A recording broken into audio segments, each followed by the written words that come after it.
नमस्कार दोस्तों, कैसे हो आप सभी। उम्मीद करती हूँ कि आप सभी ठीक होंगे। आइए आज की कहानी शुरू करते हैं। सूर्यभान नाम का एक राजा था। उनका राज्य बड़ा ही समृद्ध था। राज्य की प्रजा प्रसन्न और संतुष्ट थी।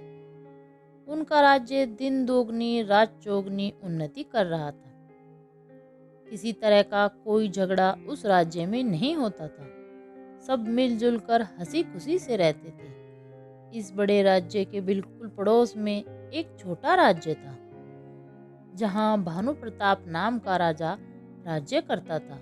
इस राज्य में आए दिन प्रजा के बीच कलेश होते रहते थे। कोई भी इस राज्य में संतुष्ट नहीं था। यहाँ तक कि खुद राजा भी हमेशा चिंतित रहता था।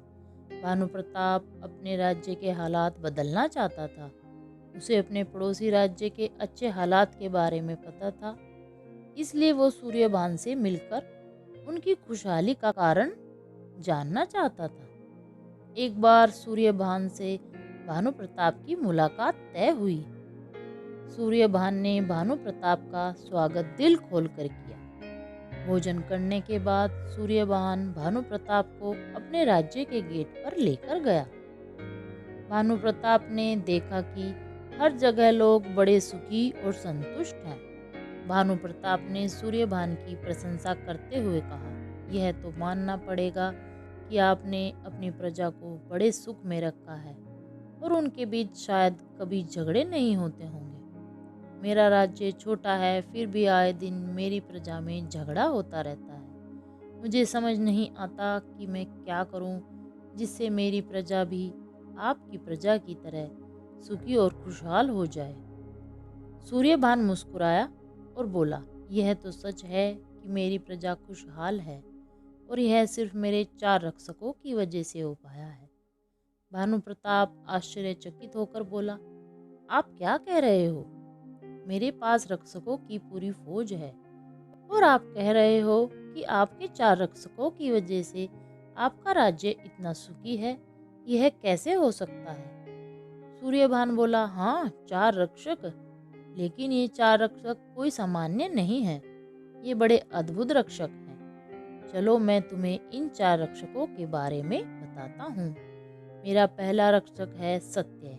यह रक्षक मुझे झूठ बोलने से रोकता है, इसलिए मेरी प्रजा में विश्वास बना रहता है कि राजा जो हमेशा सत्य बोलता है वह किसी का बुरा या असत्य नहीं करेगा।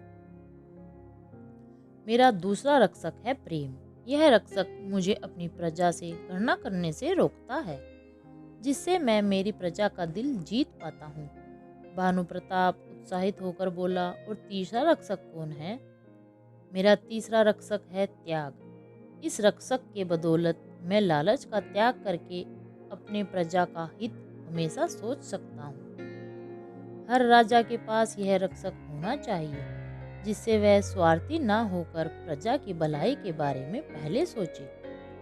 जो राजा स्वार्थी होता है वह हमेशा अपने खजाने को भरने की फिराक में रहता है। उसे अपनी प्रजा की कोई फिक्र नहीं होती।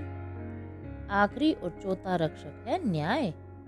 जब प्रजा को एक राजा पर यह भरोसा हो जाए कि राजा किसी के साथ अन्याय नहीं होने देते, तब प्रजा खुद भी न्याय संगत व्यवहार करने लगती है।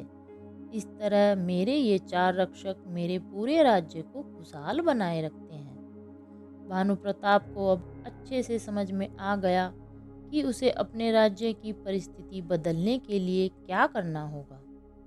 उसने सूर्यभान को आभार प्रकट किया और प्रसन्न मन से अपने राज्य लौट गया। दोस्तों, ये 4 रक्षक सिर्फ राज्य को ही खुशहाल बना सकते हैं ऐसा नहीं है, बल्कि ये किसी परिवार, संगठन, गांव, कंपनी को भी खुशहाल बना सकते हैं। इसलिए अपने जीवन में सत्य, प्रेम, त्याग और न्याय को साथ लेकर आगे बढ़े। तो दोस्तों, कैसी लगी आपको हमारी आज की कहानी? अगर कहानी पसंद आई हो तो कमेंट करें, लाइक करें, शेयर करें और अगर चैनल पर नए हो तो सब्सक्राइब करें। आप सभी का धन्यवाद।